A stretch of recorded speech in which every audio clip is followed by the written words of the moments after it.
Hello everyone. തനിയെ ഇരിക്കുമ്പോൾ സംസാരിക്കുന്ന സ്വഭാവമുള്ളവരാണോ നിങ്ങൾ? അത് ചിലപ്പോൾ പതിയെ ആയിരിക്കാം, ചിലപ്പോൾ ഉച്ചത്തിലായിരിക്കാം. പലപ്പോഴും നമുക്കൊക്കെ ഉള്ള ഒരു സംശയമാണ്, ഇങ്ങനെ തനിച്ച് സംസാരിക്കുന്ന, നമ്മളോട് തന്നെ സംസാരിക്കുന്ന, അല്ലെങ്കിൽ എന്തെങ്കിലുമൊക്കെ കാര്യങ്ങൾ തനിച്ച് പറയുന്നത് എന്തെങ്കിലും കുഴപ്പം കൊണ്ടാണോ, അല്ലെങ്കിൽ ഈ ഒരു സ്വഭാവം എനിക്ക് മാത്രമുള്ളതാണോ എന്ന്. സെൽഫ് ടോക്ക് എന്തൊക്കെയാണ് അതിന്റെ ഇമ്പോർട്ടൻസ്, ഇല്ലെങ്കിൽ ഇങ്ങനെ തനിച്ച് സംസാരിക്കുന്നതുകൊണ്ട് എന്തെങ്കിലും പ്രശ്നങ്ങളുണ്ടോ എന്നുള്ള കാര്യങ്ങളൊക്കെ ഇന്നത്തെ വീഡിയോയിലൂടെ നമുക്ക് നോക്കാം. കുറച്ചു കാലങ്ങൾക്ക് മുമ്പ് വരെ ഈ തനിയെ സംസാരിക്കുന്നതിനെ ഒരു ഇൻസ്റ്റെബിലിറ്റിയുടെ ലക്ഷണമായിട്ടായിരുന്നു കണ്ടിരുന്നത്.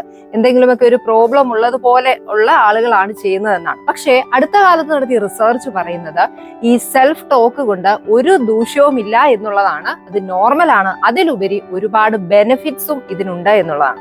എന്തൊക്കെയാണ് നമ്മളോട് തന്നെ സംസാരിക്കുന്ന സാഹചര്യങ്ങൾ, അല്ലെ അങ്ങനെയുള്ള ഒരു സിറ്റുവേഷൻ വരുമ്പോൾ അതുകൊണ്ട് നമുക്ക് കിട്ടുന്ന പ്രയോജനങ്ങൾ നോക്കാം.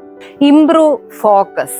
എന്തെങ്കിലുമൊക്കെ കാര്യങ്ങൾ ഇനി ചെയ്ത് തീർക്കാനുള്ളതിനെ കുറിച്ചാണ് നിങ്ങൾ തനിയെ സംസാരിക്കുന്നതെങ്കിൽ, അതായത് നമ്മൾ തനിച്ചിരിക്കുമ്പോൾ ഇത് ചെയ്തിട്ട് വേണം എനിക്ക് ഇന്ന കാര്യങ്ങൾ ചെയ്യാൻ എന്നൊക്കെ പറയുന്ന ശീലം നമ്മളിൽ പലർക്കും ഉണ്ട്.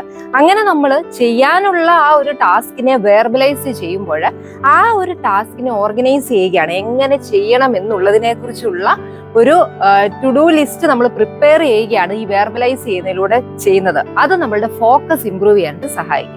Memory boost. ചെയ്യാനുള്ള കാര്യങ്ങൾ നമ്മളെ ഓർമ്മിപ്പിച്ചെടുക്കുന്നതിലൂടെ നമ്മുടെ മെമ്മറിയെ ഇംപ്രൂവ് ചെയ്യാനായിട്ട് നമ്മളെ അത് ഹെൽപ്പ് ചെയ്യും.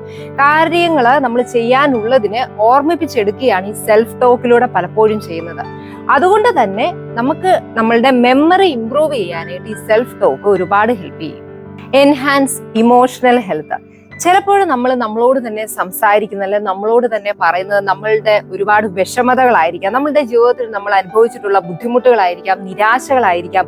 ഇങ്ങനെയുള്ള നമ്മളുടെ വിഷമതകൾ നമ്മൾ വെർബലൈസ് ചെയ്യുന്നതിലൂടെ നമ്മളുടെ മനസ്സിന് കുറച്ചും കൂടെയൊക്കെ ഒരു ഇമോഷണൽ റിലീസ് ആണ് അവിടെ നടക്കുന്നത്. നമ്മളുടെ വേദനകളും വിഷമതകളും, പ്രത്യേകിച്ചും ആരും കേൾക്കാനില്ലാത്ത ഒരു വ്യക്തിയാണെങ്കിൽ കൂടി നമ്മൾ സ്വയം സംസാരിക്കുന്നതിലൂടെ, അല്ലെ അത് പറയുന്നതിലൂടെ നമ്മളുടെ ഇമോഷണൽ ഹെൽത്ത് ഇംപ്രൂവ് ചെയ്യാനും നമുക്കൊരു ആശ്വാസം മനസ്സിന് തരാനായിട്ടും ഒക്കെ അത് ഹെൽപ്പ് ചെയ്യും. Increase motivation. നമ്മുടെ ലൈഫിലെ ഡിഫിക്കൽട്ട് ആയിട്ടുള്ള സിറ്റുവേഷനിലൂടെ, അല്ലെ നമുക്ക് ചെയ്തു തീർക്കേണ്ടതായ ഒരു പ്രത്യേക ടാർഗറ്റിലേക്ക് നമ്മൾ പോകുന്ന സമയത്ത് നമ്മളോട് തന്നെ എൻകറേജ് ചെയ്യുന്ന രീതിയിലാണ് നമ്മൾ സെൽഫ് ടോക്ക് ചെയ്യുന്നതെങ്കിൽ, അതായത് നിന്നെ കൊണ്ട് പറ്റും, നിനക്ക് സാധിക്കും എന്നൊക്കെയുള്ള രീതിയിൽ ഒരു മോട്ടിവേറ്റിംഗ് ആയിട്ടുള്ള സെൽഫ് ടോക്ക് ആണ് എങ്കിൽ നമ്മുടെ ലൈഫിൽ അത് നമ്മളെ വിജയത്തിലേക്ക് കൊണ്ടുവന്നെത്തിക്കാനും സഹായിക്കും.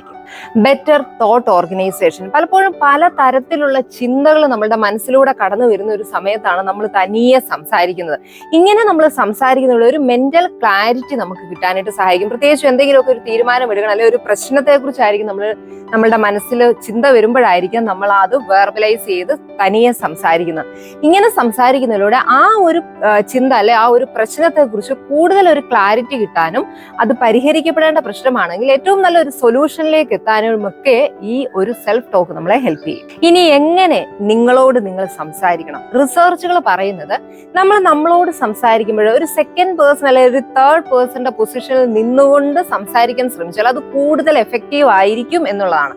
അതുപോലെ തന്നെ നമുക്ക് ഒരുപാട് സ്ട്രെസ്, അല്ലെങ്കിൽ നമ്മളെ തന്നെ കൺട്രോൾ ചെയ്യാൻ പറ്റാത്ത തരത്തിലുള്ള വിഷമതകളിലൂടെയൊക്കെ കടന്നു പോകുമ്പോൾ നമ്മളുടെ തന്നെ പേര് അഡ്രസ് ചെയ്ത്, അതായത് മറ്റൊരു വ്യക്തിയോട് പറയുന്നത് പോലെ നമ്മൾ സംസാരിച്ചു കഴിഞ്ഞാൽ നിന്നെ കൊണ്ട് സാധിക്കും, അല്ലെങ്കിൽ നമ്മളുടെ പേര് നമുക്കൊന്ന് അഡ്രസ് ചെയ്തിട്ടൊക്കെ പറയുമ്പോൾ അവിടെ നമുക്ക് ഒരുപാട് സ്ട്രെസ് നമ്മുടെ റിലീസ് ചെയ്യാനും, ഒരുപാട് മാനസികമായിട്ടുള്ള പ്രശ്നങ്ങളും ബുദ്ധിമുട്ടുകളിലൂടെയൊക്കെ കടന്നു പോകുന്ന സാഹചര്യത്തിൽ മനസ്സിനെ ഒന്ന് ശാന്തമാക്കാനായിട്ടും ഒക്കെ ഇത് ഹെൽപ്പ് ചെയ്യും എന്നുള്ളതാണ്.